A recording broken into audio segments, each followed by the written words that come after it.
hope to be taking applications even before April 6th, but that's the date we're working towards. As for people who need help, we are well aware that there are many in difficulty now. People who stopped working almost 2 weeks ago will not be getting their usual paychecks, so we're doing everything we can by providing better access to credit and other measures. We are listening. We are doing everything we can to be there, but we will all have to work together to get through this. This is an unprecedented situation with an overwhelming amount of demand by Canadians to get money as quickly as possible.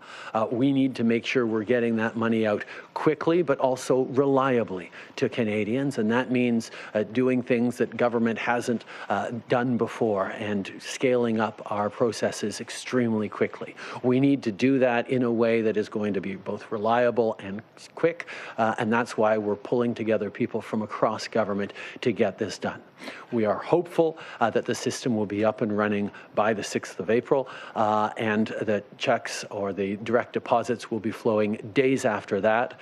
We recognize that that is a ways off still, and there are people who stopped working a week and a half ago, 2 weeks ago, that are now receiving their last paycheck and not knowing when the next money is kind of coming in. We recognize that. We're looking for ways to help people bridge through credit or other measures their ability to make it to the arrival of the Canada Emergency Response Benefit, but we will continue to work diligently and rapidly to make sure we're helping every Canadian we can. Prime Minister Marika Walsh with the Globe and Mail. 60 business groups are calling on Canada to launch a wage subsidy that's in line with the UK and Denmark. So 70 to 80%, they say it would be much more efficient than the slow process that you're rolling out right now. You've been asked about this for several days now. Your question keeps being, things are still on the table, but people are laying off workers now.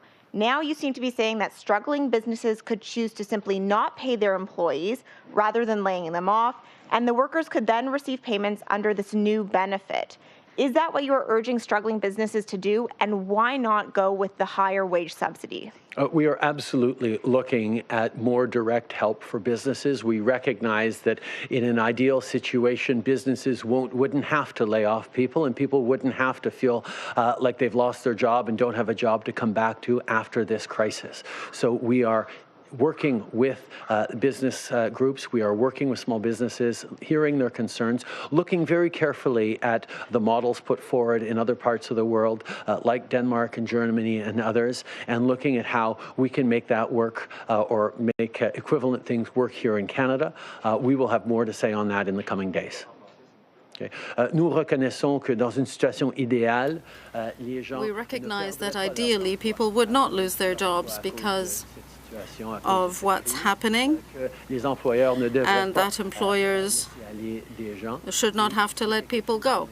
This is something we're trying to deal with them. We know that there are some models working in Germany and Denmark. We are providing help more directly through the Canadian Emergency Benefit, but we will also be providing direct assistance to small businesses. There'll be more on that in the coming days. Oliver with CTV National News. I know you just talked about more direct support for businesses, but can you be more specific in the meantime? You said it will come out later this week. There are many businesses that have already laid off people. There are people at home who cannot afford to pay their rent, and those checks are due very soon. What specific aid is available right now for people who are sitting at home who cannot afford any of their bills? Well, for businesses, we moved very quickly to make credit available for them, to help them bridge through this time, to help them get the liquidity they need at a time of crisis and significant slowdown in the economy. For people at home, we recognize that loosening up rules around credit is also a possibility. We've taken certain measures on that. We know people are anxious. We know that their final paychecks from 2 weeks ago, from last week, are starting to come in now, and they don't know where the next one is going to come in or when the next one is has come in. That's why the Canada Emergency Response Benefit is going to flow as a way of giving them $2,000 every month for the next 4 months so that we can get through this together. Bonjour, Raymond Fillon de TVA. Monsieur le Premier ministre, vous en êtes Raymond maintenant Fillon, TVA. Prime Minister, this is your 14th day of self-isolation. Does that mean you can emerge from it tomorrow? And is your wife still having symptoms? Thank you for your questions. Sophie's feeling much, much better, and the children and I still have no symptoms. We will continue making sure we follow all recommendations by health authorities. That means that every day we are following the recommendations. If things change, we will let you know. Morning, Prime Minister. Janet Silver, Global News. With more than 1 million Canadians returning from overseas, especially in hotspots like Europe and New York City, why are we relying on the honor system and not using the Quarantine Act to isolate them, given we know that some people have boarded flights with symptoms just so desperate to get home? It is extremely important that everyone returning to Canada isolate themselves for 14 days. This is a measure that will both keep them safe and prevent further spread of coronavirus through Canada. This is something that we require of every single Canadian coming to this country. We will continue to tell people that. We will continue to highlight that. We will continue to require that of anyone coming into Canada, that they isolate at home for 14 days in order to protect everyone in the country. How can you require it if it's not mandatory? It is required for people to stay at home for 14 days. But it's not mandatory. Olivia Stefanovich, CBC News. Prime Minister, we've learned that sick Canadian travelers are masking COVID-19 symptoms to get through airport screening. Why does Canada not test temperatures, screen air passengers for fever, or use thermal screening at airports? Should there be thermal screening and consequences for those who mask their symptoms? We recognize that there are many concerns about passengers returning to Canada, which is why we're asking people to immediately isolate as soon as they get home. It is a requirement. We also know that there are different countries using various technologies, and we will continue to look at what is the best way to keep Canadians safe. There have been a lot of discussion around thermal screening and taking temperatures and spot checks. One of the lessons learned from SARS is that it is simply not as effective as the way people would like it to be, and it can sometimes give a false sense of assurance. This is what the best medical advice and best science advice we are getting is, but we are always open to hearing stronger or different science that says, or different recommendations that say it's worth, but we will make sure that what we choose to do, how we choose to deploy our resources are in the right way to actually help Canadians and actually arrest the spread of this virus. But Prime Minister, should there be testing, and should passengers who are returning to Canada, should there be consequences for those who mask their symptoms? And should these passengers also be forced to sign a document to make sure they self-isolate? How can you ensure that? We know that people need to isolate when they land in Canada.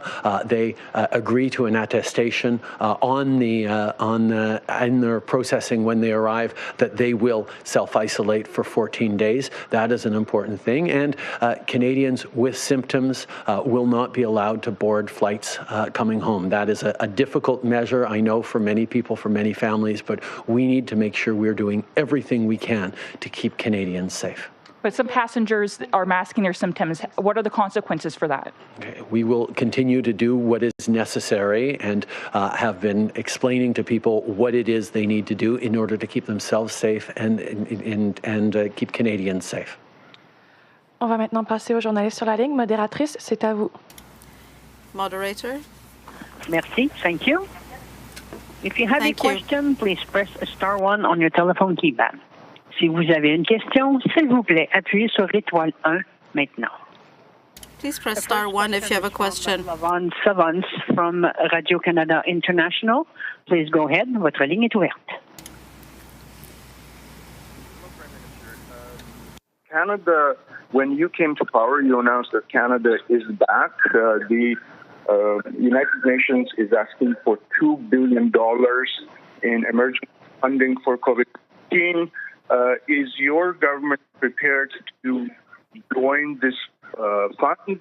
And is Canada setting aside equipment to send to countries that are very hard hit and cannot buy this equipment on the market?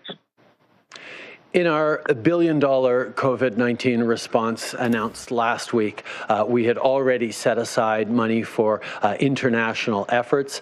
We, of course, will work with the UN, continue to work with international partners on financial support to ensure that we can respond to this global pandemic with global resources. Canada will be there to participate. And I can also highlight on your second question that we are ramping up production of necessary equipment, of emergency medical equipment, of medications. We know that there is a potential need for much more in Canada, but there is certainly a need for much more around the world. And Canada will be part of the solution, not just to make sure that Canada has all the equipment and supplies needed for our citizens, so should the situation get worse, but we will have, hopefully, equipment and supplies to share with the vulnerable parts of the world that will desperately need help. Merci. Prochaine question. Next question. Thank you. Merci. The next question is from François Carabin, Journal Métro. Please go ahead. François Carabin, Journal Métro. Please go ahead. Bonjour, Monsieur Trudeau. François Carabin. Mr. Trudeau, this is François Carabin from Metro in Montreal. Yesterday, the government of Quebec said that there would be a few more weeks until there would be enough masks and swabs to look after people. But on the ground, the figures seem to be a little different. And many people fear that there is simply not enough equipment. Can you guarantee that provinces will have the equipment they need to look after all patients? Thank you for the question. This is something that we have discussed at length, that we talked about at length during my conversation with the First Ministers. We know that needs are different across the country and at different times. We will do everything we can to ensure that every site has the equipment it needs to meet the immediate needs. We do have equipment across Canada that we can try to share, but we have to continue with our current efforts to increase the volume of equipment and essential products in stock. That is what we are doing. More coordination among provinces and jurisdictions will be needed to make sure that we meet the needs of Canadians, regardless of where in the country they may be. Thank you. Last question. Thank you. Merci. The next question is from Justin Ling from Freelance. Please go ahead. Your line is now open. Votre ligne est ouverte. Hi there, Prime Minister. Last week I asked you about the possibility of reducing the prison population to help combat a potential spread of COVID-19. Since then, I've heard from prisoners, inmates, and guards who have said that prisons are not ready, that their release is not being contemplated, that there's not enough soap, that sanitary conditions are even worse, and that guards are being allowed into the prisons even after returning from abroad. What, if anything, are you going to do to continue reducing the risk in Canada's federal institutions, and is releasing inmates, nonviolent offenders, on the table? We recognize that the incarcerated population is at greater risk of contracting and spreading COVID-19. That is why we are working closely with Corrections Canada to ensure that we're looking at a broad range of measures to keep both those who work in our correctional facilities, but also those who are residents there, to make sure that we're doing things that will keep them safe. I have said multiple times we are not taking anything anything off the table in terms of options in order to keep Canadians safe. And we will continue our discussions with Corrections Canada to look at options and to look at ways that we're going to keep people safe right across the country, wherever they be. Je vous remercie beaucoup. C'est qu'est-ce qui mettra fin à la conférence de presse. Thank you. That is the end of today's press conference. Thank you. Thank you. Merci.